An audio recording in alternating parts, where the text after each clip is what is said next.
Hello, David. How are you? I'm good, thank you. Perfect. David, could you tell us a bit about yourself?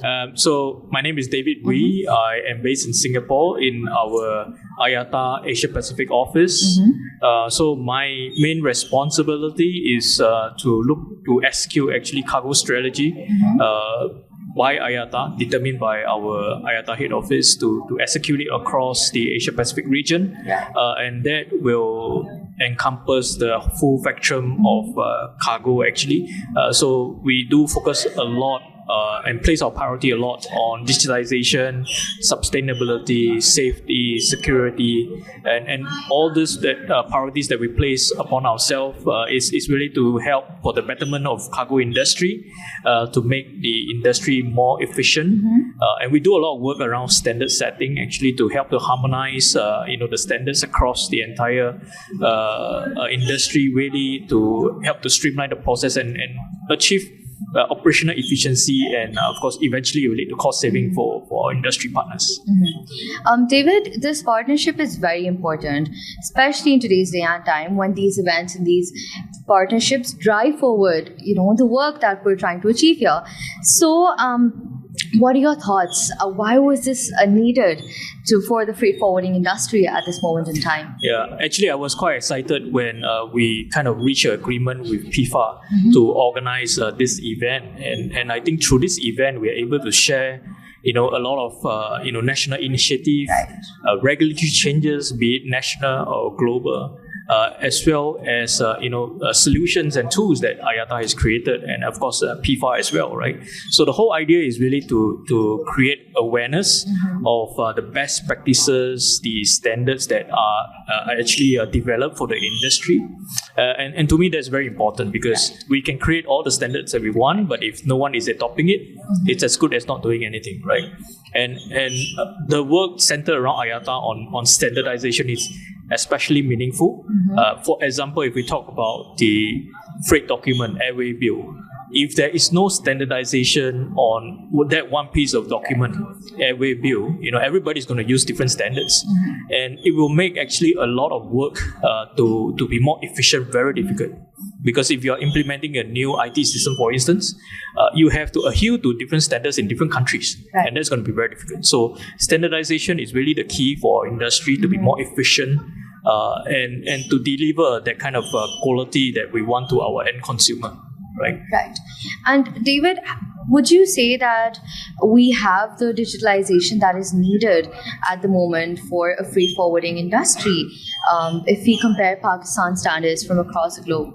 Well, I'll be very honest, and I don't want to be to kind of buttercoat it or sugarcoat it too much. To be quite honest, I think Pakistan has a lot of opportunity. Yes. The processes in Pakistan is still very manual. There's a lot of human intervention required actually to deliver a cargo, through the documents. I just heard one of the speakers mentioning that there are 17 copies of airway bill that is required to actually tender a cargo. That's too much. That is, to be honest, I've not heard of this anywhere else, right? Many countries are already adopting paperless process, and to be competitive, you have to go paperless, right? Look at it. I mean, if you're a consumer today, if you're buying something online, you want to know your status, where your goods are. If you buy something on, say, Zalora or Shopee or or Amazon, right? Yes. You want to know where your goods is. For sure, right? Yes. You're anxious about it. And how do you find out all this? It's through a platform that inform you with all this information. And if you are still stuck in the manual process, it's very hard to create a kind of visibility. So digitization actually encourage transparency and visibility, which a lot of consumer wants. And coming back to Pakistan, right? I heard a lot of good news about our airport authorities here, Pakistan single window going to digitization with a system, and I'm fully supportive of all this initiative. I think it will really pivot Pakistan forward. If it really happens, and I hope it really happens, that will really make Pakistan more at a level even space with the rest of the industry. But then again, I hope Pakistan can go one step further, to be world best, right? To really focus on digitization. and automation, and that will really make Pakistan more competitive as a whole. Yeah. For sure. So, David, you've spoken a lot about the untapped potential, I would say, that you see in Pakistan's industry, but I do want to ask you, how do you see Pakistan playing a role in the regional or global air trade industry? Like, how important or strategic is Pakistan's position in the bigger lens? Right. Actually, when it comes to cargo, it is always a network business, right? Yes. And to what extent do you have that sphere of influence or hinterland for your cargo space? I think you have many countries bordering around Pakistan, Yes.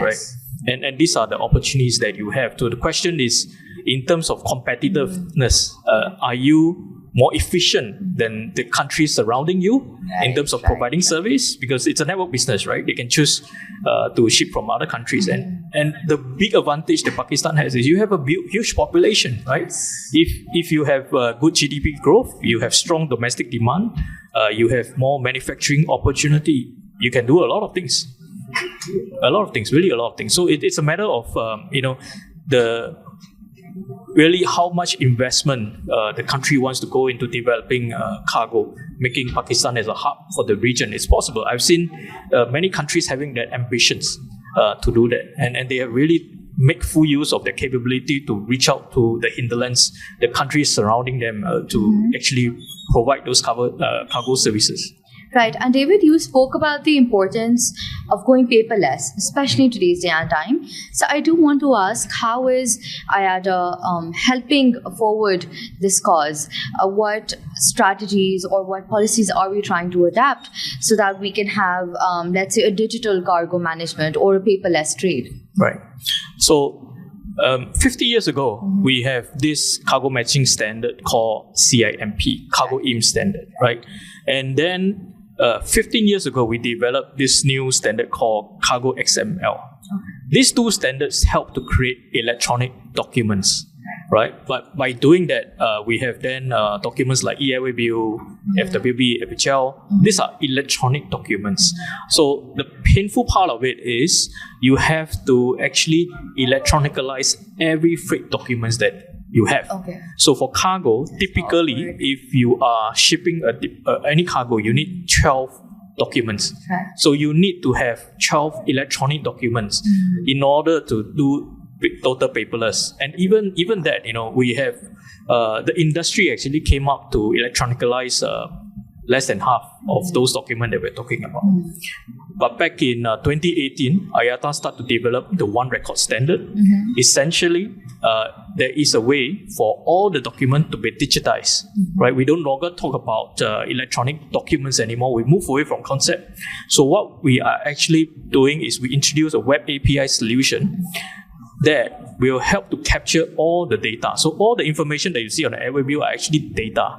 Right. So in future, if somebody wants information from us, we are just sending data to them. We are not sending electronic documents to them. So in that sense, every information that a freight forwarder or airline needs to transmit to another party can be digitized. So you can really achieve full paperless with One Record standards. And we are really encouraging our industry partners to start to adopt them. We have already quite a number of airlines that are going to adopt One Record by 2026 because they are also the brainchild of One Record. We have the likes of Singapore Airlines, Lufthansa, 𝗏𝗏𝗏𝗏 Pacific. They are the very good that created these standards, and they are going to see through this to implement them come 2026. So we're going to see quite a lot of big airlines that's going to move forward to adopt One Record, and we hope that the rest of the airlines can start to join in. And of course, the forwarders and the entire industry will also come together because we need everybody's help to adopt this new standard. If not, then we will have multiple standards that is in the industry which make it very inefficient. Completely understandable. So I'm hearing a lot about IATA's plans for the future and to forward this industry. So David, for IATA, how important is it to have collaborations with national or local associations like Piffa at this point in time? Yeah, I think it's extremely crucial to have the support and multilateral approach in all the things that we do. I mean, if you look at the cargo supply chain, it has so many stakeholders. Right. We talk about shipper, forwarders, ground handlers, airlines, customs authorities, right? And if any one of the party does not align, to the standards or the approach, then you're going to have a distortion. The chain breaks. Yeah, one example that we are looking at now, and it's an opportunity, right? The 𝗖𝗿𝗶𝗶 situation. The forwarders is ready with 𝗖𝗿𝗶𝗶. Yes. The airline is ready with 𝗖𝗿𝗶𝗶. The ground handler is ready with 𝗖𝗿𝗶𝗶, but custom is not. So the reality is then people is sending 𝗖𝗿𝗶𝗶 and in parallel they're sending paper documents. So you're not achieving any benefit out of this. So if everyone is aligned with the same approach, then we can really see savings from there. Right. David, I apologize if I'm taking too much of your time. No worries. But David, in your opinion, how does innovation, collaboration, and sustainability, these three pillars, I would say, how important are these for industries to be mindful of, for the future of air trade and freight forwarding? Yeah. To me, digitization is the way to go because the consumer wants it. Right. We look at the new talents that are coming into the workforce. They are all your digital native. If you don't create an environment that is more digitized, they are not going to be incentivized to work. Right? In some countries, we already have difficulty attracting young talents because they find that it's too manual. Right? So people look forward for environment that are more, I would say, technological advanced, more innovative. I think that create a lot of good environment for them. And quite importantly, also in the cargo space, we have to be innovative to survive. Yes. Right? Yes. And that is why we also put a lot of emphasis to share, the best practices and standards around the world. Because in the cargo, it's very competitive, right? You can stay status quo, right? But if you stay status quo, you are already falling behind because there's always a competitor that's going to come up with new solutions, more innovative. We have seen in the past where, you have the same happening for passenger side, right? Where you have travel agents that now, they don't have a brick and mortar shop. They're just an online company. The same is happening for cargo. You are seeing more and more companies that just do they just have an online presence. They don't really have a physical presence, so to speak. So more and more digitalization will definitely help. Sustainability is a big topic. There is a lot of push from government, from UN, that we need to achieve net zero emission, right, in that sense. And some countries are starting to penalize manufacturers or logistical companies for emitting carbon, right? They're putting carbon tax, right? So if you want to be cost efficient, you have to be sustainable to keep up with the regulation on carbon tax. That's one part of it. And the other part of it is the consumer. They also want to be, they are actually quite environment conscious now, right? A lot of them are conscious about, the packaging. If I'm going to buy something online, if I'm able to get packaging that are more climate friendly, environment friendly, they will like it, right? So it's also kind of attracting to the new a group of consumer where they are more environment conscious about how you are emitting carbon emission when you are transporting the goods in that sense. And from the financial side, investors are also looking a lot into the ESG of any corporation that they are investing in. They felt that if you do have a good sustainability strategy, they are more willing to work with you, and they will think that you are more responsible company in a sense. More mindful in your practices, for That's sure. Right. David, very insightful. So I do believe that it is very important for IATA to be very how would I say, adaptable with the industry and the way things are moving forward. So I'm assuming that training and in keeping yourself updated to the newer practices is also a key aspect. So Piffa also runs a training institute where they're trying to reach out especially to the youth, tap into the the fresh graduate sector, and have like younger minds on board, to have these fresh faces working in the industry, to catch up to the latest trends, so we're not falling behind. How important is that work in your perspective? Oh, I think it's very important, especially for trade organization like ourselves. In fact, if in terms of IATA, we actually keep track of a lot of changes that the industry need. For example, we start to develop a new division on sustainability 2 years ago because there was a need for it, right? The governments are starting to look into policies on climate change. And of course, our member airlines also want that. So we constantly update ourselves to adopt to the latest need and the industry for that. And I'm going to go back to my point on attracting young talents, right? Just look at our industry. You see a lot of people with gray hairs, right? We need to have successor. We need to have the next generation to come into the industry, to bring forward their ideas, and we have to make it conducive for them. So it is very important for us then to be able to cater what the young people want, right? And young people tends to like new things, like innovation things, for sure, right? For sure. Right.